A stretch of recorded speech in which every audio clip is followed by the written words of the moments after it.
ada kejadian seorang member perempuan itu dari kamar mandi teriak. Teriak, ada yang ngintip? Enggak, pokoknya teriak aja. Pokoknya dia teriak dengan tergesa-gesa, dia keluar dan katanya udah nggak pernah latihan lagi. Oh, jadi dia keluar tuh membawa misteri yang nggak Membawa terungkap. misteri.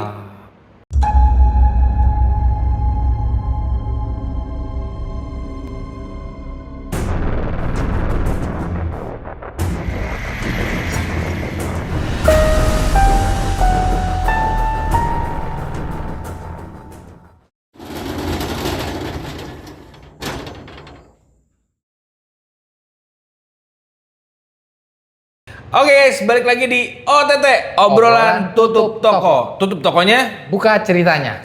dan di episode kali ini, seperti episode-episode sebelumnya, kita bersama sponsor kita, Masin. Masin ini ahlinya mengolah logam mulia 24 karat dalam bentuk custom dan souvenir. Betul, bukan cuman logam mulia tapi juga silver. Silver, jadi mau bentuk apapun bisa deh. Betul. Luar biasa nih, contoh-contohnya salah satunya kayak gini nih. Dan bentuk-bentuk custom lainnya.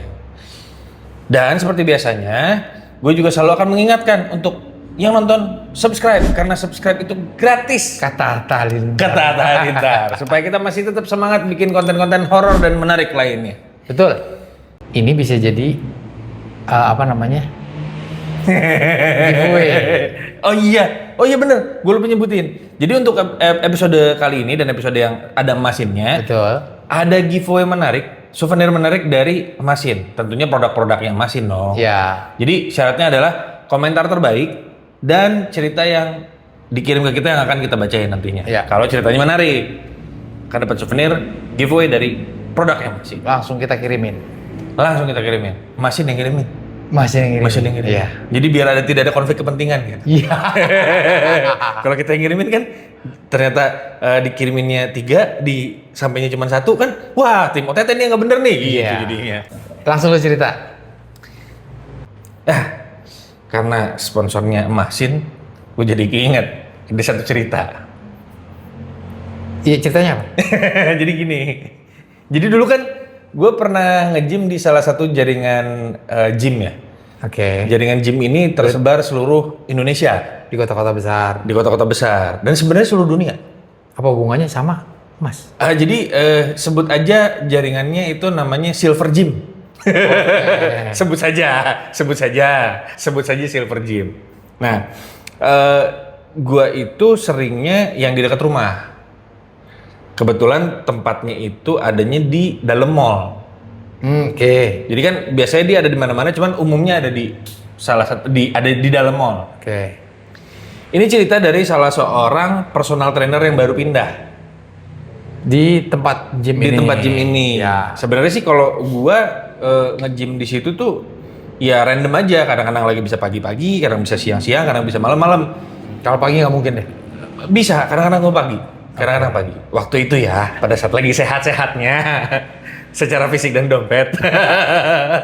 Nah, gue cerita itu karena buat gua nggak relate karena gua tipikal yang nge-gym itu jarang bersosialisasi. Jadi ya introvert, udah ngangkat mandi udah selesai gitu. Jarang lah interaksi. Jadi pas begitu kita lagi joinan alat, ya cerita-cerita dari situ. Sama si PT ini. Sama si PT ini. Siapa namanya? Dia lagi Bisa kasih nama sebut lah, aja biar. namanya Hendra. Oke. Sebut aja namanya Hendra. Dia Anak baru di situ. anak baru di situ. Nah, dia ngasih clue pas lagi latihan bareng. Akhirnya pas begitu selesai latihan kan ada tempat tongkrongan tuh dekat situ. Yang biasa tempat buat ngerokok, nge-vape. Nggak jauh lah dari situ. Jadi pas begitu selesai latihan, gue lanjutin obrolan sama dia. Ya gimana cerita lu barusan? Jadi karena dia pindahan baru dari cabang lainnya, otomatis dia juga nggak tahu tuh fenomena yang ada di situ. Karena gue juga sebagai member nggak terlalu notice kalau ternyata ada fenomena yang janggal di klub gym yang di lokasi itu. Fenomena supernatural. Gini, ke satu. Yang namanya tempat gym itu peak hour-nya itu malam. Pulang kerja. Jam orang pulang kantor tuh. Pulang kantor biasanya latihan, pulang mereka tidur gitu kan. Nah, di klub yang itu menurut dia malamnya itu nggak sepik seperti di cabang-cabang lainnya. Rame-rame, cuman nggak sampai padat banget gitu. Padahal jumlah membernya banyak menurut dia. Nah, ya barulah cerita itu bergulir sampai ada kejadian yang ini gue juga tahu nih rumornya. Nggak ada gue tidak ada pada saat kejadian, cuman gue tahu rumornya ada kejadian seorang member perempuan itu dari kamar mandi teriak ada yang ngintip. Enggak, pokoknya teriak aja. Pokoknya dia teriak dengan tergesa-gesa dia keluar dan katanya udah nggak pernah latihan lagi. Oh, jadi dia keluar tuh membawa misteri yang Membawa misteri. Udah nggak pernah. Rumor ini datang dari beberapa karyawan yang lain, nggak cuma dari si Hendra doang ya. Kalau peristiwa si cewek itu teriak. Peristiwa cewek itu karena kan banyak saksinya. Iya, kalau teriak, ngomongin ya. kalau ngomongin ada penampakan lah, ada apa segala macam, I don't give a shit lah, karena kan bisa jadi itu perspektif masing-masing. Iya. Ada yang halusinasi dan lain-lain. Cuman kalau ini fenomenanya terjadi di manusia, berarti ada gangguan yang sampai mempengaruhi fisiknya dia dong, otomatis dia sampai reaksi sampai keluar. Iya. Nah, tapi intinya nggak terjawab nih teriaknya kenapa nih? nggak terjawab. Sampai saat ini jadi misteri. Tempat gymnya juga udah tutup by the way ya. Udah tutup. Nah, si Hendra itu waktu itu cerita kurang lebih baru sebulanan dia kerja di situ. Ya otomatis dia juga nggak terlalu banyak tahu rumor hal-hal mistik yang pernah terjadi di situ. Dan tapi dia dengar masalah cerita cewek ini teriak. Itu tahu karena pas di bulan itu juga ada kejadian itu. Terus ada satu momen malam dia habis nge-training kliennya. Kebetulan bisanya malam banget, dia tuh tutup kalau nggak salah jam 10. Udah cukup malam ya. Jam 10 malam. Nah, dia tuh mepet jam tutup. Biasa kan personal trainer juga abis ngelatih butuh mandi dong. Iya. Udah pas begitu dia selesai mandi, udah nih, kok udah sepi ya? Kok dia baru notice, kok cuman gua doang nih yang terakhir di kamar mandi gitu. Padahal perasaan dia waktu pas dia mandi masih ada jadi kan lokernya kamar mandinya tempat gym itu kan kayak kamar mandi apa ya? Jadi berderet gitu. Iya. Kayak kamar mandi, sekat-sekat gitu dan bawahnya sama atasnya tuh biasanya kebuka. Jadi kedengeran tuh samping ada aktivitas. Ada aktivitas tuh kedengeran. Pada saat dia keluar dari kubikel kamar mandinya dia baru menyadari kok ternyata dia sendirian. Udah gak ada siapa-siapa. Dia keluar dari kamar mandi dan udah ngambil barang-barang dari lokernya dia. Kok udah gelap? Oh, udah dimati-matiin semua? Udah dimati-matiin. Dan memang pas dia lihat jam udah jam 10:30. Oh, udah overtime. Udah overtime. Padahal biasanya jam segitu juga, ya karena kan ada orang office, ada PT-PT yang lainnya. Emang biasanya udah bubar jam segitu. Gitu. Tapi masih ada pergerakan. Dia nggak ngeh kalau dia itu orang terakhir yang keluar. Udah lah ya, positive thinking dia ke area luar, menuju ke pintu keluarnya. Lah, kalau udah ditutup. Pintunya ditutup. Dikunci. Dan lu tahu di mall itu kan pakai rolling door ya? Iya. Itu pakai rolling doornya udah tutup. Oh, artinya dia terjebak nih. Dia terjebak di dalam. Dia bingung dong, mau kemana kan? Dia nyari-nyari orang di sekitar situ. Masih ada nggak nih orang yang masih di dalam? Dia nggak ketemu karena udah gelap juga, repot. Dia mutusin untuk nelpon temennya, salah satu PT-nya juga. Sama PT nih. Iya, partnernya dia lah. Namanya Sony. Nama samaran. Bro, ini gua kunci di dalam. Gimana nih? Nih, ada yang bisa bantuin gua nggak sih? Lu bisa kesini nggak sih? Bukain rolling door? Udah lu tenang aja. Ada Pak Udin kok. Biasanya dia masih ngecek beresin bebenah OB-nya. Gitu, OB-nya. Ya tukang kunci pintu lah. Iya. Biasanya dia masih sempat ngecek dan baru keluar agak maleman. Coba aja lu cek. Namanya Pak Udin. Ya udah tahu juga dia namanya Pak Udin kan. Coba cari deh Pak Udinnya atau gimana kayak lu cari. Udah tuh dia berusaha nyari Pak Udin. Karena menurut si Sony, Pak Udin ini belum pulang. Tahu nomor teleponnya nggak dia? Nomor teleponnya juga ada sih. Tapi pas dihubungin nggak diangkat. Ya dia berasumsi, ya Pak Udin masih di situ. Kan kata Sony masih di situ. Lagi bebenah. Memang kedengeran dari kejauhan karena udah sepi, otomatis pergerakan sekecil apapun. Ini by the way dua lantai ya. Gede. Jadi tempat pintu keluarnya di atas, kamar mandi itu di bawah. Wow. Iya. Sebenarnya mereka ada posisinya ini di lantai 2, ini di lantai 3. Cuman akses keluar itu lewat atas, nggak lewat bawah. Nah, ini si apa namanya Hendra ini berusaha nyari ke office, karena kebetulan office-nya juga lumayan agak gede, terus nyari ke fasilitas tempat nunggu yang di belakang segala macem. Kok nggak ada? Tadi dia nggak dengar suara pergerakan. Mulailah dia panggil, Pak Udin. Dia nunggu tuh. Pak Udin. Woi, ada yang jawab. Oh, berarti masih di dalam. Tenang dong, berarti masih ada orang di dalam. Pak Udin di mana? Yang di sini di belakang. Gua udah di belakang. Belakang mana? Udah kesini aja mas. Oh, jadi dia komunikasinya Teriak-teriak. Pikir dia kan udah di posisi paling ujung belakang lantai 3. Tapi belum ngecek ke bawah nih. ke belakang lantai. Antara dua, di belakang area office atau di belakang lantai 2 yang dia harus turun ke bawah. Yang dekat dulu dong dia cek. Dan nih, dan pada saat dia jalan, nih ada suara kletek-kletek nih. Udah di office kali. Udah nih, dia pede dengan masuk ke office. Begitu dia masuk ke office,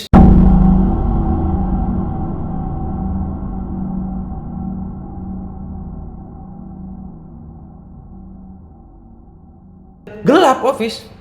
Udah nggak ada orang. Yang anehnya, pada saat pertama, office itu tidak pernah matiin sebenarnya. Oh, tapi malam itu mati. Kan dia juga sempat ngecek waktu pas pertama. Masih nyala lampunya. Tapi kok tiba-tiba pas kedua kali dia masuk ke dalam area office, kok mati?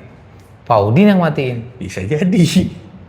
Masih cek. Pak Udin kan dia berasumsi, oh siapa tahu nih yang matiin Pak Udin nih. Waktu pas gua masih nyari-nyari tadi. Nggak ada suara lagi. Di bawah kali. Turunlah dia ke area bawah. Dah. Ini tangganya by the way kayak ngelingkar gitu ya? Setengah lingkaran. Dia turun. Ada hal yang aneh lagi. Kok gue turun tangga kayak nggak nyampe-nyampe? Apa? Menurut ceritanya dia gitu. Mungkin karena lagi panik kali. Mungkin. Tapi kan harusnya dia agak tenang karena dia ngerasa Pak Udin udah di situ. Ya turun. Dia turun sampai bawah situ, dia teriak lagi. Pak Udin masih di belakang. Enggak. Di area ini beban. Oh, agak ke depan tuh. Kan luas itu area gymnya. Iya. Dia nyari tuh ke area depan. Lagi bebenah berarti dia. Iya. Pak Udin di mana? Gak ada jawaban. Dia nyari. Itu luasnya gymnya. Luas banget. Jadi buat nyari itu lumayan ngos-ngosan. Nyari ke situ, nyari lagi ke area lainnya di sampingnya. Pak Udin di mana? Ada di belakang. Dia mulai aneh nih. Kok nih Pak Udin bisa mencelak-mencolok dari depan ke belakang tanpa dia menyadari ada pergerakan orang? Sebenarnya aslinya dia mulai takut nih Hendra. Cuman karena harapan dia untuk keluar, satu-satunya cuman Pak Udin, mau nggak mau dia samperin. Nah, dipikir, Kenapa nggak dia bilang, Pak, saya tunggu di pintu depan? harusnya ya. Tapi karena dia ngerasa si Pak Udin lagi beres-beres, mungkin masih belum selesai pekerjaannya, dia mau pulang buru-buru, ya mendingan gue samperin aja ngambil kuncinya. Iya nggak sih? Iya. Iya kan? Udah samperin saya aja di kamar mandi. Kamar mandi kali. Lagi Biasanya nyikat tuh. kamar mandi. Iya, dia juga cukup tahu karena pekerjaannya si OB itu biasanya di kamar mandi itu terakhir karena kan buat naruh perlengkapan dia kan, Iya. ditaruh di dekat situ. Udah sambil cuci-cuci mungkin udah samperin kamar mandi. Di kamar mandi nggak ada. Udah pergi lagi berarti. Kok nggak ada lagi? Pak Udin di mana? Dia teriak agak keras. Kamar mandi. Tapi suaranya nggak dari situ. Oh di kamar mandi cewek kali. Bisa jadi. Udah. Pas Tapi dia ngomong-ngomong ngeselin juga ya Pak Udin. ngaselin lah. Udah dia keluar dari kamar mandi cewek. Nah ini ada di sebelahnya nih. Biasanya kan nih Nggak jauh. nggak jauh. Saat dari kamar mandi laki, kamar mandi cewek. Pas dia masuk ke kamar mandi cewek, dia buka. Pak Udin, hei, ini kan lorong nih. Dia berusaha nyari, ada pergerakan dari apa namanya kubikel paling ujung, Paling pojok. paling pojok.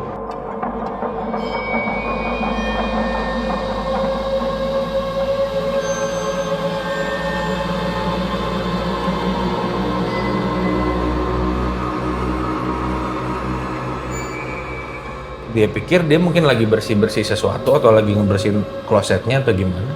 Disamperin lah. Sambil nyeloteh. Pak Udin nih gimana sih? Saya bukan nungguin saya dulu, apa segala macam, malah jalan-jalan. Pas dia lagi jalan, set nengok, ngadep masuk ke kubikelnya. Alangkah kagetnya Hendra yang ditemui sama dia, bukan Pak Udin.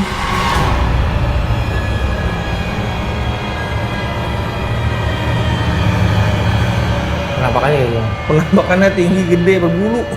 Oh. Bertaring, matanya hitam, fokus ngelihat ke arah Hendra. Hendra ini by the way piti ya, badannya kan gede ya? Kalah gede. Kalah gede sama Doi. Enggak, Pak Udin sendiri masih ada di dalam nggak sebenarnya? Nah, pada kenyataannya Pak Udin itu udah nggak ada. Udah nggak di ruangan itu. Udah nggak di ruangan itu. Setelah Hendra berpapasan dengan makhluk besar tinggi hitam berbulu itu, yang kita sama-sama tahu itu adalah, iya betul. Iya, itulah. Segede-gedenya badannya dia, seberotot-berototnya dia, ketemu makhluk yang bukan satu dimensi sama dia, ngibritnya. Kabur. Mau kabur kemana gue tanya? Itu dia kabur naik ke atas, udah nggak mikirin apa-apa. Segala macam, dia naik ke atas, dia keluar itu ngedobrak rolling door. Bisa? Ya mungkin di yang namanya kondisi manusia lagi terdesak ya, sama kayak kalau lagi dikejar anjing kan kadang-kadang bisa loncat lebih tinggi. Ini bukan berarti karena dia nge-gym dia punya kemampuan superpower, enggak. Karena by logic rolling door-nya mall itu kan palang-palang besi gitu ya. Aluminium ya. Itu kan untuk mendobraknya itu butuh tekanan sekian ton gitu kan. Cuman mungkin dengan paniknya Hendra, dengan ketakutannya dia, itu tuh kebongkar. Jebol. Kabur dia, ngibritnya. Akhirnya sempat pas dia ke bawah, ketemu security mall, dia terengah-engah terus dibilang, "Pak, saya tadi diganggu sama penampakan di atas." Loh, penampakan apaan katanya? Cuman mungkin karena security mall juga udah tahu kondisi mallnya kayak gimana. Yaudah mas pulang aja, mas pulang. Keesokan harinya dia dimintain pertanggungjawaban dong karena udah ngejebolin rolling door. Cuman karena ada rekaman CCTV-nya kan ada beberapa sudut kan, dan memperlihatkan kepanikannya Hendra pada saat keluar lari. Akhirnya ya udah dia nggak perlu menanggung itu karena ya dulu dia ada di kamar mandi cewek. Di kamar mandi cewek. Apa sih cewek yang ngejerit histeris itu? Bisa jadi. Terjawab mungkin ya? Bisa jadi. Kenapa sih cewek itu nggak mau balik lagi ke situ? Mungkin ketemu Pak Udin versi yang lain itu. Bisa. Karena misteri banget, dia nggak pernah cerita. Itulah. Iya. Kalau kita mau bilang halusinasi, gimana ya? Dia teriak tapi dijawab. Dari satu tempat ke tempat lain. Mungkin juga sih halusinasi. Mungkin. Masih mungkin. Karena kan halusinasi kan nggak cuma hanya visual kan, betul, tapi audio juga. Bahkan sentuhan juga ada. Oh iya? Iya, kalau kita seperti yang tadi gue ceritain. Iya. Lo masih nge-gym di situ setelah peristiwa itu? Kalau gua sih waktu itu berhenti nge-gym karena lagi sering jalan-jalan. Ada hobi baru, traveling. Jadi ngerasa nggak sempet nge-gym lah. Terus di hotel-hotel tempat gua nginep juga ada gym, jadi gua nge-gym di situ. Nah itu kan setiap harusnya peak hour-nya dia justru sepi. Justru apa iya, mungkin tetap rame, cuman nggak rame seperti pada tempat umumnya. yang lainnya. Bukan faktor itu mungkin ya. Mungkin, tapi mungkin ada beberapa orang yang pernah merasakan fenomena serupa yang akhirnya dia nggak ngomong tapi cabut aja. Cuman dia jadi ngerubah jam latihannya dia. Yang tadinya latihannya malam jadi mungkin jadi sore atau pagi atau cuman weekend doang, bisa jadi. Bisa. Gitu. Bisa jadi. Ya. Kan gila banget ya, di dalam tempat gym segitu gede kekunci sendirian. Iya. Gue belum nyari Paulin aja udah pingsan. Dan yang menurut kita di dalam mall itu kita rasa tempat yang oh jangan salah, banyak cerita penampakan di mall. Emang iya? Iya. Bahkan bener-bener mall gede di pusat kota ada videonya. Apa? Mall gede di pusat kota? Pusat kota Jakarta. Serius tuh? Ada di tempat parkir videonya. Gue lihat sempat waktu itu. Masih ada nggak? Ntar gue searching ada kok. Jadi ya bukan kita mau ngejelekin mall ya, tapi beberapa mall mungkin ada ya. Gitu. Dan kita juga nggak bisa dibilang ngejelekin tempat gym itu karena siapa tahu emang itu sosoknya ya Hmm. di tempat mallnya gitu. Bukan ngejelekin tempat nge-gymnya dong. Iya, mungkin mallnya. Iya. Lagi mampir ke tempat gym, mau nge-gym. Si jaringan Silver Gym itu. Iya. Mungkin kalau ada penonton yang punya pengalaman lihat penampakan di mall, bisa juga Iya, kirim ceritanya ke kita. kirim ceritanya ke kita. Itu dia sih cerita gue seputar gangguan spiritual di Silver Gym.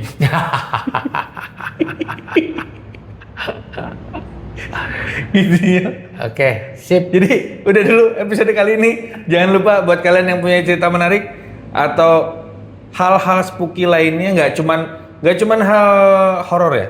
Bisa jadi sebuah anomali Kriminal. atau kasus kriminal yang kalian tahu yang menurut kalian menarik untuk kita ceritakan. Silahkan kirimkan ke email kita. Khusus akan mendapatkan giveaway merchandise dari Emasin. Dan juga jangan lupa di episode kali ini juga kalau yang mengirimkan komentar yang paling menarik akan mendapatkan giveaway merchandise menarik dari Emasin. Atau kalau nggak ada yang komentar, satu komentar, itu yang kita kirim. Bisa jadi kalau cuma satu-satunya komentar dia yang dikirim. Itu dia. Karena nggak ada saingan, dia terbaik. Nggak ada saingan, itu politik juga tuh. Bisa jadi orang dalam dia pusat-pusin komentarnya, cuma dia doang yang diisi. Oke guys, sampai ketemu di next episode. Jangan lupa like, share, komen, dan subscribe. Cus.